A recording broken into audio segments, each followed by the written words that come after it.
YouTube ಎಲ್ಲ ಬಿಟ್ಬಿಟ್ಟು ಒಂದಷ್ಟು ದಿನ ನೆಮ್ಮದಿಯಿಂದ ಎಲ್ಲಾದ್ರೂ ಹೋಗ್ಬಿಟ್ಟು ಪ್ರಶಾಂತವಾಗಿರೋಣ ಅನ್ಕೊಂಡಿದ್ದೆ. ಆದ್ರೆ ನನ್ ಮನ್ಸಲ್ಲಿ ಕೆಲವೊಂದು ಪ್ರಶ್ನೆಗಳಿದಾವೆ. ಸೌಜನ್ಯಳಿಗೆ ನ್ಯಾಯ ಕೇಳ್ತಾ ಜಸ್ಟ್ ನಾನೊಂದು ವಿಡಿಯೋ ಮಾಡಿದ್ದಕ್ಕೆ ನನ್ ಮೇಲೆ ಇಷ್ಟೊಂದೆಲ್ಲ ಆಗಿದೆ ಅಂತಂದ್ರೆ, ಜಸ್ಟ್ ಇಮ್ಯಾಜಿನ್ ಸೌಜನ್ಯ ಕೇಸಲ್ಲಿ ಯಾರೆಲ್ಲ ಸಾಕ್ಷಿ ಆಗ್ಬೋದಿತ್ತೋ ಅವ್ರ ಜೊತೆ ಏನೇನಾಗಿರಲ್ಲ. ನಾನ್ ಎಷ್ಟು ಅನ್ಕೊಳ್ತಿದ್ದೀನಿ, ಸಾಕಿನ್ನ ಒಂದ್ 2 ತಿಂಗಳು ಏನು ವಿಡಿಯೋ ಮಾಡೋದ್ ಬೇಡ, ಸೈಲೆಂಟ್ ಆಗಿ ಇದ್ಬಿಡುವ ಅಂತ. ಆದ್ರೆ ನನ್ ಕೈಲಿಂದ ಆಗ್ತಿಲ್ಲ. ಯಾವುದೋ ಒಂದು ಸರ್ವಶಕ್ತಿ ನನ್ ಮನ್ಸೊಳಗಡೆ ಈ ಪ್ರಶ್ನೆನ ಹಾಕಿ ಇದ್ರ ಬಗ್ಗೆ ಮಾತಾಡುವಂತಿದೆ. ಮೊದ್ಲೇ ಹೇಳ್ಬಿಡ್ತೀನಿ, ಈ ವಿಡಿಯೋ ಯಾವುದೇ ಜಾತಿ, ಧರ್ಮ, ದೇವಸ್ಥಾನಕ್ಕೆ ಸಂಬಂಧಪಟ್ಟಿಲ್ಲ. ಈ ವಿಡಿಯೋದಲ್ಲಿ ನಾನು ಕೇವಲ ಸೌಜನ್ಯ ಕೇಸ್ ಬಗ್ಗೆ ಮಾತಾಡ್ತಿದ್ದೇನೆ. ಸೌಜನ್ಯ ಕೇಸಲ್ಲಿ ಯಾವುದೆಲ್ಲ ಯಾರೆಲ್ಲ ಸಾಕ್ಷಿ ಆಗ್ಬೋದಿತ್ತೋ ಅದೆಲ್ಲ ಹೇಗ್ ನಾಶ ಆಯ್ತು ಅನ್ನೋದನ್ನ ತಿಳಿಸ್ಕೊಡ್ತೇನೆ.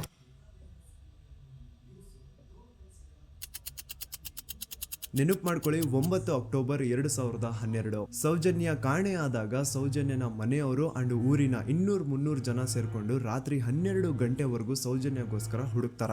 ಆದ್ರೆ ಸೌಜನ್ಯ ಸಿಗಲ್ಲ. ಮಿಡ್ ನೈಟ್ ಆಗಿರುತ್ತೆ ಅಂಡ್ ತುಂಬಾ ಜೋರ್ ಮಳೆ ಬರ್ತಾ ಇರುತ್ತೆ. ಇನ್ನು ಹುಡುಕೋದ್ ಬೇಡ, ಬೆಳಿಗ್ಗೆ ಎದ್ದು ಮತ್ತೆ ಎಲ್ರು ಹುಡುಕುವ ಅಂತ ಎಲ್ರು ತಮ್ಮ ಮನೆಗೆ ವಾಪಸ್ ಹೋಗ್ತಾರ. ದೆನ್ ನೆಕ್ಸ್ಟ್ ದಿನ ಅಂದ್ರೆ 10 ಅಕ್ಟೋಬರ್ 2012 ಸೌಜನ್ಯನ ಬಾಡಿ ಸಿಗುತ್ತೆ ಅಂಡ್ ಅವಳ ಬಾಡಿ ಪಕ್ಕದಲ್ಲಿ ಅವಳ ಕಾಲೇಜ್ ಬ್ಯಾಗ್ ಅಂಡ್ ಅವಳ ಬುಕ್ಸ್ ಎಲ್ಲ ಬಿದ್ದಿರ್ತವೆ. ಸೊ ಹಿಂದಿನ ದಿನ ಆ ಒಂದು ಜಾಗದಲ್ಲಿ ಅಷ್ಟು ಜೋರು ಮಳೆ ಬಂದಿದ್ರು ಸೌಜನ್ಯನ ಬ್ಯಾಗ್ ಅಂಡ್ ಅವಳ ಬುಕ್ಸ್ ಒಂದು ಚೂರುನು ನೆಂದಿರಲ್ಲ. ದಾಖಲೆ ಇದೆ ಸ್ವಾಮಿ, ದಾಖಲೆ ಇಲ್ದೆ ಈ ದೂತ ಸಮೀರ್ MD ಏನು ಮಾತಾಡಲ್ಲ. There was rain and the clothes of the victim were not stained with mud and the bag was not wet, even the books were not wet. ಹಿಂದಿನ ದಿನ ಅಷ್ಟು ಜೋರು ಮಳೆ ಬಂದಿದ್ರು ಸೌಜನ್ಯನ ಬುಕ್ಸ್ ಅಂಡ್ ಬ್ಯಾಗ್ ನೆಂದಿಲ್ಲ. ಹೇಗೆ? ಇದರ ಅರ್ಥ ಸೌಜನ್ಯನ ಆ ಒಂದು ಜಾಗದಲ್ಲಿ ಆಗೇ ಇಲ್ಲ. ಬೇರೆ ಯಾವುದೋ ಜಾಗದಲ್ಲಿ ಅವಳು ಆಯ್ತು, ನಂತರ ಅವಳ ಬಾಡಿನ ಅಲ್ಲಿ ತಂದು ಡಂಪ್ ಮಾಡಿರೋದು. ಸೊ ಈಗ ಯಾವೊಂದು ಜಾಗದಲ್ಲಿ ಸೌಜನ್ಯನ ಆಯ್ತು, ಆಕ್ಚುಲ್ ಆ ಒಂದು ಜಾಗನ ಹುಡುಕಾಡೋದ್ ಬಿಟ್ಟು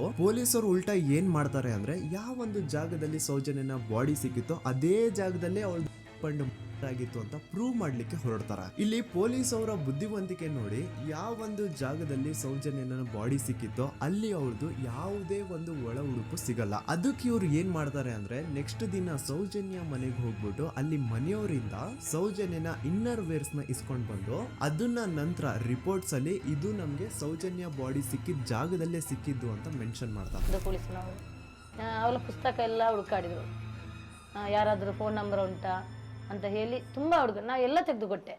ನನ್ನ ಮಗಳ ವಿಷಯ ನನಗೆ ಎಲ್ಲ ಗೊತ್ತು ಸರ್, ನೋಡಿ ಪುಸ್ತಕ ಅಂತ ನೋಡಿದೆ. ಅವಾಗ ನನ್ನ ತಂಗಿಯ ಒಂದು ನಂಬ್ರ ಇತ್ತು, ಆ ನಂಬ್ರನ್ನು ತಗೊಂಡೋಗಿದ್ದಾರೆ. ಆಮೇಲೆ ಮನೆಯಿಂದ ಮರು ದಿವಸ ಸಂತೋಷ್ ರಾವ್ ಸಿಕ್ಕಿದ ದಿವಸ ಹೊಲ ಉಡುಪಿದೆಯಲ್ಲ ಸರ್, ಅದು ಮನೆಯಿಂದ ತಗೊಂಡೋಗಿದ್ದಾರೆ.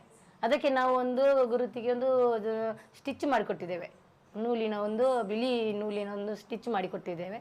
ಅದನ್ನೇ ತನಿಖೆಗೆ ಅವರಲ್ಲಿ ಇಟ್ಟಿದ್ದಾರೆ. ನೋಡಿ, ಪೊಲೀಸ್ ಅವ್ರ ಪ್ರಕಾರ ಸೌಜನ್ಯ ಆಗಿದ್ದು ಆ ಒಂದು ಹಳ್ಳ ಹತ್ರ, ಆದ್ರೆ ಆಕ್ಚುಲಿ ಅಲ್ಲಿ ಆಗೇ ಇಲ್ಲ.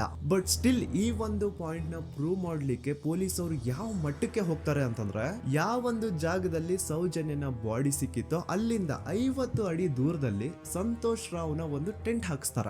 ಸೌಜನ್ಯನ ಆಗ್ಬೇಕಾದ್ರೆ ಎಲ್ಲೋ ಬಾಹುಬಲಿ ಬೆಟ್ಟದಲ್ಲಿದ್ದಂತಹ ಸಂತೋಷ್ ರಾವ್ ಇಲ್ಲ ಅದೇ ಜಾಗದಲ್ಲಿ ಇದ್ದ ಅಂತ ಪ್ರೂವ್ ಮಾಡ್ಲಿಕ್ಕೆ ಸಂತೋಷ್ ರಾವ್ನ ಒಂದು ಟೆಂಟ್ ಹಾಕ್ತಾರ. ಒಂದಿಷ್ಟು ಪ್ಲಾಸ್ಟಿಕ್ ಚೀಲಗಳನ್ನ ಹಾಸ್ಬಿಟ್ಟು ಅದ್ರ ಮೇಲೆ ಸಂತೋಷ್ ರಾವ್ನ ಕೆಲವೊಂದು ಥಿಂಗ್ಸ್ ಇಟ್ಬಿಟ್ಟು ಇವ್ನು ಇಲ್ಲೇ ಇದ್ದ ಅಂತ ಪ್ರೂವ್ ಮಾಡಿಸ್ತಾರ. ಈಗ ಸ್ವಲ್ಪ ತಲೆ ಯೂಸ್ ಮಾಡಿ, ಸೌಜನ್ಯ ಕಾಣೆಯಾಗಿದ್ದ ದಿನ ಸೌಜನ್ಯನ ಮನೆಯವರು ಅಂಡ್ ಊರಿನ ಜನ ಸುಮಾರು 200-300 ಜನ ಸೇರ್ಕೊಂಡ್ಬಿಟ್ಟು ಸೌಜನ್ಯಗೋಸ್ಕರ ಹುಡುಕ್ತಾರ. ಅವ್ರು ಅದೇ ಜಾಗದಲ್ಲಿ ಹುಡುಕ್ತಾರ ಗುರು, ಎಲ್ಲೂ ಜಾಸ್ತಿ ದೂರ ಹೋಗಲ್ಲ, ಅದೇ ಜಾಗದಲ್ಲಿ ಹುಡುಕ್ತಿರ್ತಾರ. ಕತ್ಲೆಯಲ್ಲಿ ಸೌಜನ್ಯನ ಬಾಡಿ ಕಾಣಿಸಿಲ್ಲ ಅನ್ಕೊಳ್ಳಿ, ಏನೋ ಸ್ವಲ್ಪ ಪೊದೆಗಳ ಹಿಂದೆ ಅಥವಾ ಬೇಲಿಗಳು ಅಡ್ಡ ಬಂದಿರಬಹುದು, ಹಾಗಾಗಿ ಅವಳ ಬಾಡಿ ಕಾಣಿಸಿಲ್ಲ ಅನ್ಕೊಳ್ಳಿ. ಆದ್ರೆ ಅಲ್ಲಿಂದನೇ 50 ಅಡಿ ದೂರದಲ್ಲಿರುವಂತಹ ಸಂತೋಷ್ ರಾವ್ನ ಟೆಂಟ್ ಆ 200-300 ಜನರಲ್ಲಿ ಒಬ್ರಿಗೂ ಕಾಣಿಸಿಲ್ವಾ? ಅಷ್ಟೇ ಅಲ್ಲ, ನೆಕ್ಸ್ಟ್ ದಿನ ಅಂದ್ರೆ 10 ಅಕ್ಟೋಬರ್ 2012 ಸೌಜನ್ಯನ ಮೃತದೇಹ ಸಿಕ್ಕಿದೆ ಅನ್ನೋ ಒಂದು ನ್ಯೂಸ್ ಲೋಕ್ ಲೈಟ್ಸ್ ಗೆಲ್ಲ ಗೊತ್ತಾದಾಗ ಅಲ್ಲಿ ಒಂದು ಅಂದಾಜು ಪ್ರಕಾರ 3000 ಜನ ಸೇರ್ತಾರಂತ. ಆಗ್ಲೂ ಸಹ ಆ 3000 ಜನರಲ್ಲಿ ಒಬ್ರಿಗೂ ಸಹ ಆ ಸಂತೋಷ್ ರಾವ್ನ ಟೆಂಟ್ ಕಾಣಿಸೇ ಇಲ್ಲ. ಜಾಸ್ತಿ ದೂರ ಇಲ್ಲ ಗುರು, ಎಲ್ಲಿ ಬಾಡಿ ಸಿಕ್ಕಿರುತ್ತೋ ಅಲ್ಲಿಂದ 50 ಅಡಿ ದೂರ ಅಷ್ಟೇ. ಆದ್ರೂ ಆ ಟೆಂಟ್ ಯಾರಿಗೂ ಕಾಣಿಸೇ ಇಲ್ಲ. ಹೇಗೆ? ಯಾಕಂತಂದ್ರೆ ಆ ಟೆಂಟ್ ಅಲ್ಲಿ ಇರ್ಲೇ ಇಲ್ಲ. ಇದ್ರೆ ತಾನೇ ಕಾಣಿಸೋದಕ್ಕೆ. ಪಾಪ ಸಂತೋಷ್ ರಾವ್ನ ಈ ಕೇಸಲ್ಲಿ ಹೆಂಗಾದ್ರೂ ಮಾಡಿ ಫಿಟ್ ಮಾಡ್ಲೇಬೇಕು ಅಂತ ಪೊಲೀಸರು ಫಿಕ್ಸ್ ಆಗ್ಬಿಟ್ಟಿದ್ರು. ಇನ್ನೊಂದು ಲಾಜಿಕಲ್ ಪಾಯಿಂಟ್ ಹೇಳ್ತೀನಿ ನಿಮ್ಗೆ, ಈ ಒಂದು ಸ್ಟೇಟ್ಮೆಂಟ್ ನ ನೋಡಿ. ಈ ಸ್ಟೇಟ್ಮೆಂಟ್ ಬೇರೆ ಯಾರು ಕೊಟ್ಟಿದ್ದಲ್ಲ ಗುರು, 5 ಜನ ಕಿಡಿಗೇಡಿಗಳು ಸಂತೋಷ್ ರಾವ್ನ ಬಾಹುಬಲಿ ಬೆಟ್ಟದಿಂದ ಕರ್ಕೊಂಡ್ ಬಂದು ಪೊಲೀಸ್ ಅವ್ರ ಕೈಗೆ ಒಪ್ಸಿದ್ರು. ಆ ಕಿಡಿಗೇಡಿಗಳಲ್ಲೇ ಒಬ್ಬ ಕೊಟ್ಟಂತಹ ಸ್ಟೇಟ್ಮೆಂಟ್ ಇದು. ಇದ್ರಲ್ಲಿ ಇವನ್ ಹೇಳ್ತಿದ್ದಾನೆ ಸಂತೋಷ್ ರಾವ್ ಕೈಯಲ್ಲಿ ಒಂದು ಚೀಲ ಇತ್ತು ಅಂತ.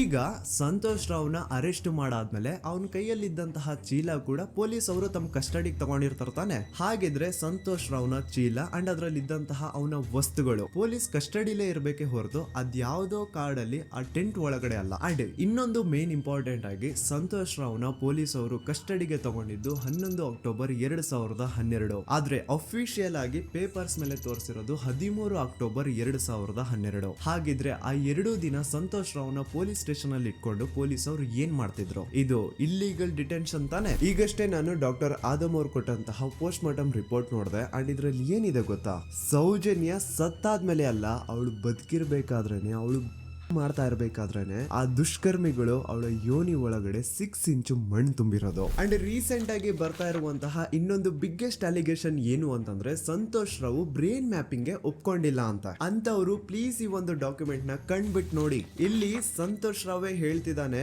ಅಪರಾಧಿ ಎಂದು ಸಾಬೀತು ಮಾಡಲು ಅಗತ್ಯವಿರುವ ಯಾವುದೇ ವೈಜ್ಞಾನಿಕ ಪರೀಕ್ಷೆಗೆ ಒಳಪಡಲು ಸ್ವಯಂ ಇಚ್ಛೆ ವ್ಯಕ್ತಪಡಿಸಿರುತ್ತೇನೆ. ಕೆಳಗಡೆ ಸಂತೋಷ್ ರಾವ್ನ ಸಿಗ್ನೇಚರ್ ಇದೆ ಅಂಡ್ ಈ ಕಡೆ ಕೋರ್ಟ್ ನ ಸೀಲ್ ಕೂಡ ಇದೆ. ಅಂಡ್ ಇನ್ನೊಂದು ವಿಷಯ, ನನ್ನ ವಿಡಿಯೋದಲ್ಲಿ ನಾನು ಹೇಳಿದ್ದೀನಿ ಸಂತೋಷ್ ರಾವ್ಗೆ ಫಿಮೋಸಿಸ್ ಅನ್ನೋ ಒಂದು ಕಾಯಿಲೆ ಇತ್ತು ಅಂತ. ಅಂಡ್ ಅಲ್ಲಿ ಇನ್ನೊಂದು ಪಾಯಿಂಟ್ ಕೂಡ ಹೇಳಿದ್ದೀನಿ, ಇನ್ ಕೇಸ್ ಅವನ್ ಏನಾದ್ರು ಮಾಡಿದ್ರೆ ನರಕ ಅನುಭವಿಸ್ತಾನೆ ಅಂತ.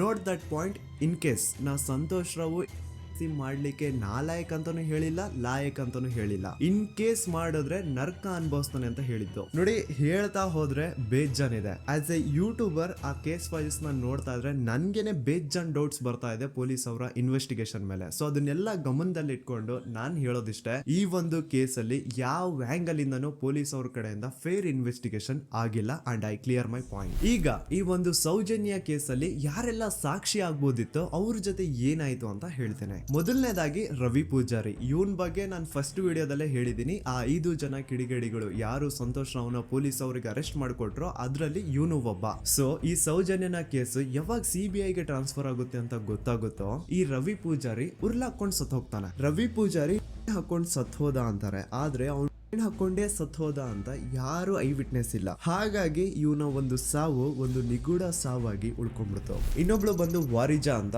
ಸೌಜನ್ಯನ ಮಾಡಿ ಆ ಕಿಡಿಗೇಡಿಗಳು ಅವಳನ್ನ ಒಂದು ಫಾರ್ಮ್ ಹೌಸ್ ಗೆ ಕರ್ಕೊಂಡು ಹೋಗಿರ್ತಾರೆ. ಅಂಡ್ ಆ ಫಾರ್ಮ್ ಹೌಸ್ ಅಲ್ಲಿ ವಾರಿಜಾ ಅನ್ನೋಳು ಕೆಲಸ ಮಾಡ್ತಾ ಇರ್ತಾಳೆ. ಸೊ ಈ ವಾರಿಜಾ ಸೌಜನ್ಯ ಆ ಕಿಡಿಗೇಡಿಗಳ ಜೊತೆ ಇರೋದನ್ನ ನೋಡಿರ್ತಾಳೆ, ಆದ್ರೆ ಅವಳಿಗೆ ಗೊತ್ತಿಲ್ಲ ಅವಳನ್ನ ಕೊಂಡು ಬಂದಿದ್ದಾರೆ ಅಂತ. ನಂತರ 1-2 ದಿನ ಆದ್ಮೇಲೆ ಯಾವಾಗ ಸೌಜನ್ಯ ಬಗ್ಗೆ ನ್ಯೂಸ್ ಅಲ್ಲೆಲ್ಲ ಬರ್ತಾ ಇತ್ತೋ ಅದನ್ನ ನೋಡಿ ಆಗ ಇವಳಿಗೆ ರಿಯಲೈಸ್ ಆಗುತ್ತೆ, ಓ ಇವಳೇ ಅಲ್ವಾ ಆ ಹುಡುಗಿ ಅವತ್ ನಮ್ ದಣಿ ಕರ್ಕೊಂಡ್ ಬಂದಿದ್ದು ಅಂತ. ಈಗ ವಾರಿಜಾ ತನಗ್ ಗೊತ್ತಿಲ್ದೇನೋ ಸೌಜನ್ಯ ಕೇಸಲ್ಲಿ ಒಂದು ಮೇಜರ್ ಸಾಕ್ಷಿ ಆಗ್ಬಿಡಿದ್ಲು. ಸೊ ಯಾವಾಗ ಈ ಕೇಸ್ ನ CID ಟೀಮ್ ಅವರು ಇನ್ವೆಸ್ಟಿಗೇಷನ್ ಮಾಡೋದಕ್ಕೆ ಸ್ಟಾರ್ಟ್ ಮಾಡ್ತಾರೋ ಆಗ ವಾರಿಜಾನ ಮೃತದೇಹ ಅದೇ ಒಂದು ಫಾರ್ಮ್ ಹೌಸ್ ನ ಬಾವಿಯಲ್ಲಿ ಸಿಗುತ್ತೆ. ಬಾವಿಲಿ ಇವಳೇ ಸ್ವತಃ ಜಿಗ್ದು ತನ್ನ ಪ್ರಾಣ ಬಿಟ್ಲು ಅಂತ ಹೇಳ್ತಾರೆ. ಆದ್ರೆ ಅವಳೇ ಬಾವಿಗೆ ಬಿದ್ದು ಅವಳು ಪ್ರಾಣ ಬಿಟ್ಲು ಅಥವಾ ಅವಳಿಗೆ ಯಾರಾದ್ರೂ ಬಾವಿಲಿ ಬೀಳ್ಸಿ ಸಾಯಿಸಿದ್ರು ಗೊತ್ತಿಲ್ಲ. ಅಂಡ್ ಇನ್ನೊಂದು ವಿಷಯ, ಯಾವ ಒಂದು ಬಾವಿ ಒಳಗಡೆ ವಾರಿಜಾನ ಬಾಡಿ ಸಿಕ್ಕಿತ್ತೋ ಆ ಬಾವಿನ ದಣಿಗಳು ಒಂದ್ ಸ್ವಲ್ಪ ದಿನ ಆದ್ಮೇಲೆ ಕಂಪ್ಲೀಟ್ ಮುಚ್ಚಾಕ್ಬಿಡ್ತಾರ. ಯಾಕೆ? ಇನ್ನೊಬ್ಬ ಬಂದು ಗೋಪಾಲ್ ಕೃಷ್ಣ. ಇವನು ಅಗೇನ್ 5 ಜನ ಕಿಡಿಗೇಡಿಗಳು ಸಂತೋಷ್ ರಾವ್ನ ಪೊಲೀಸ್ ಅವ್ರಿಗೆ ಹಿಡಿದುಕೊಟ್ರು ಅದ್ರಲ್ಲಿ ಒಬ್ಬ. ಅಂಡ್ ಸೌಜನ್ಯ ಕೇಸ್ ನ ಮೇನ್ ಪ್ರೈಮರಿ ಸಾಕ್ಷಿ ಇವನು ಕೂಡ ಸತ್ ಹೋಗಿದ್ದಾನೆ. ಅಂಡ್ ಇವನು ಸ್ಲೋ ಪಾಯ್ಸನ್ ಇಂದ ಸತ್ ಹೋದ ಅಂತ ಹೇಳಲಾಗುತ್ತೆ. ದೆನ್ ಇನ್ನೊಬ್ಬ ಬಂದು ಪ್ರಶಾಂತ್ ಅಂತ. ಸೌಜನ್ಯನ ಮಾಡಿ ಆ ಕಿಡಿಗೇಡಿಗಳು ಅವಳನ್ನ ಯಾವ ಜಾಗಕ್ಕೆ ಕರ್ಕೊಂಡು ಹೋಗಿದ್ರೋ ಇವನು ಆ ಜಾಗದಲ್ಲಿ ಕೆಲಸ ಮಾಡೋನು. ಇವನು ಪಾಪ ಸೌಜನ್ಯನ ಆ ಕಿಡಿಗೇಡಿಗಳಿಂದ ಬಿಡಿಸೋದಕ್ಕೆ ಟ್ರೈ ಮಾಡ್ತಾನೆ, ಆದ್ರೆ ಅದು ಸಾಧ್ಯ ಆಗಲ್ಲ. ನಂತರ ಕೆಲವೇ ದಿನಗಳಲ್ಲಿ ಇವಂದು ಕೊಲೆ ಆಗುತ್ತಾ.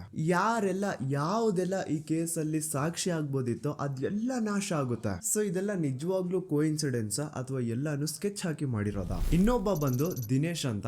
ಇವನು ಕೂಡ ಸೌಜನ್ಯ ಕೇಸಲ್ಲಿ ಒಬ್ಬ ಸಾಕ್ಷಿನೇ. ಸೌಜನ್ಯನ ಯಾರೋ ಕಿಡಿಗೇಡಿಗಳು ಕಿಡ್ನಾಪ್ ಮಾಡ್ಕೊಂಡು ನಡ್ಕೊಂಡು ಹೋಗ್ತಾ ಇರ್ಬೇಕಾದ್ರೆ ದಿನೇಶ್ ಅದನ್ನ ಕಣ್ಣಾರೆ ಕಂಡಿರ್ತಾನೆ. ಇವ್ನು ಹೋಗ್ಬಿಟ್ಟು ಪೊಲೀಸ್ ಅವ್ರಿಗೆ ಹೇಳ್ತಾನೆ ಕೂಡ, ಆದ್ರೆ ಪೊಲೀಸ್ ಅವರು ಯಾರು ಇವನ್ ಮಾತನ್ನ ತಲೆಗೆ ಹಾಕೊಳ್ಳಲ್ಲ. ಅದಾದ್ಮೇಲೆ ಒಂದು ದಿನ ಸಡನ್ಲಿ ಇವನು ರೋಡ್ ಆಕ್ಸಿಡೆಂಟ್ ಅಲ್ಲಿ ಸಾಯ್ತಾನೆ. ಡೇ ಟೈಮ್ ಅಲ್ಲೇ ತುಂಬಾ ಫಾಸ್ಟ್ ಆಗಿ ಒಂದು ಬುಲೆರೋ ಕಾರ್ ಬಂದ್ಬಿಟ್ಟು ಇವನಿಗೆ ಹಿಟ್ ಮಾಡುತ್ತೆ ಅಂಡ್ ಅದರಿಂದ ಇವನು ಸತ್ ಹೋಗ್ತಾನೆ. ಆ ಬುಲೆರೋ ಕಾರ್ ಯಾರ್ದು, ಅದನ್ನ ಓಡಿಸ್ತಿದ್ದಂತಹ ಡ್ರೈವರ್ ಯಾರು ಅಂಡ್ ಅವನು ಯಾರಿಗೆ ಸಂಬಂಧಪಟ್ಟವನು, ಒಮ್ಮೆ ನೀವೇ ರಿಸರ್ಚ್ ಮಾಡಿ ನೋಡ್ಕೊಳ್ಳಿ. ಇನ್ನೊಬ್ಬ ಬಂದು ಹರೀಶ್